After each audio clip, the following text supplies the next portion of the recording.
जी, मैं डीएम साहब के पास अपनी फरियाद लेकर के आई हूँ कि रोज प्रतिदिन में मुझे मानसिक रूप से टार्चर किया जा रहा है। मेरे परिवार के खिलाफ में षड्यंत्र रचा जा रहा है, मेरे खिलाफ में षड्यंत्र रचा जा रहा है।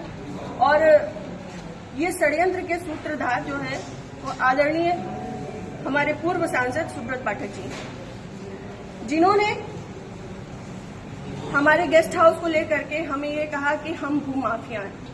मैं आप सब लोगों को ये बात को अवगत करा देती हूँ कि हमारी जितनी भी जमीनें हैं 35-40 बीघे से ज्यादा जमीन नहीं, और जिसमें हम मेरे खुद के नाम पे सिर्फ 3 बीघे जमीन है।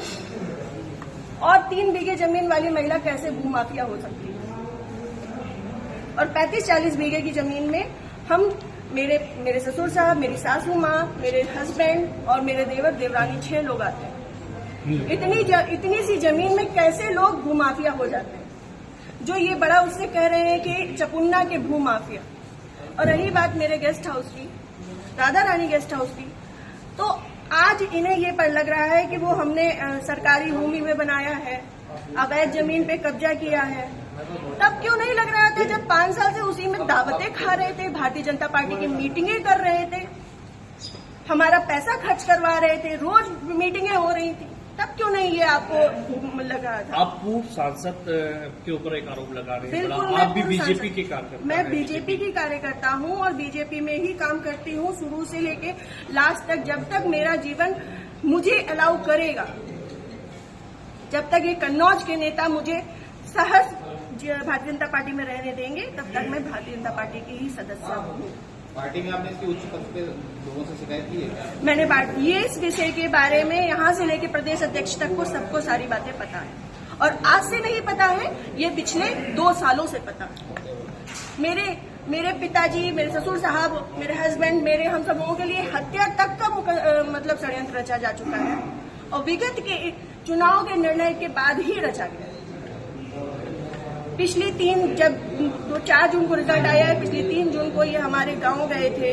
हमारे गांव जाकर के इन्होंने, हमारे राइवल्स हैं जो, उनके घर जाकर के इन्होंने 2 घंटे की बैठक रखी जिसमें षड्यंत्र रचा गया। और उसके बाद ही उसी दिन इनके एक प्रमुख कार्यकर्ता कहिए, चमचे कहिए, कुछ भी कहिए, वो जीतू त्रिपाठी, उन्होंने मेरे ससुर साहब को फोन किया, जिसकी मैं रिकॉर्डिंग आप सबको भेजूंगी और चाहूंगी कि मीडिया में आप चलाएं।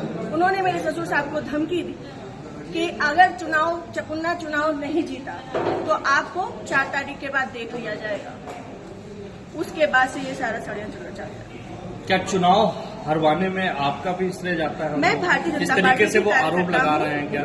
वो कुछ भी कहे, वो तो ये भी कह रहे हैं कि भाई नया त्रिपाठी ने 20 लाख रुपए ले लिए थे सपा से। वो तो उनका मुंह है, कुछ भी कह सकते हैं।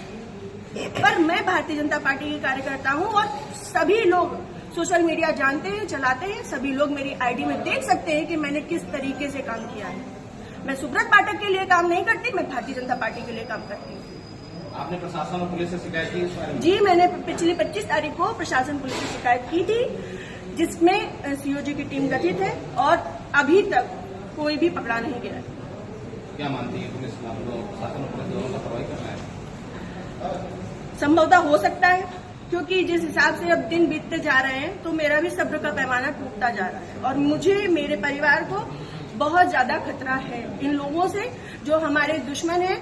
क्योंकि सुब्रत पाठक जी ने, हमारे जो राइवल्स हैं, सभी आजीवन कारावास के मुजरिम हैं। सभी आजीवन कारावास के मुजरिम हैं। मैंने इसमें लिख के भी दिया है, संदीप तिवारी, प्रदीप तिवारी, मनोज अग्निहोत्री, ये बलात्कारी केस पे और आजीवन कारावास, गैंगस्टर, इन पे सब तरीके की धाराएं लग चुकी हैं इनमें, ऐसे लोगों के साथ में। और जिसको इन्होंने हम लोगों की सुपारी दी है, अखिलेश यादव उर्फ छक्की, वो इनके, हाँ, यहाँ ठटिया का ही निवासी है, गांव झहुआ है उसका।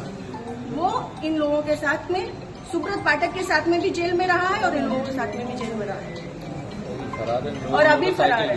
और इन लोगों की मोटरसाइकिल भी उनके पास है, अभी तक वो भी बरामद नहीं हुई। ये लोग सिर्फ मेरा मानसिक, शारीरिक और चारित्रिक शोषण करते आ रहे हैं 2 साल से। मैं 3 साल से मैं बहुत ज्यादा परेशान हो चुकी हूँ।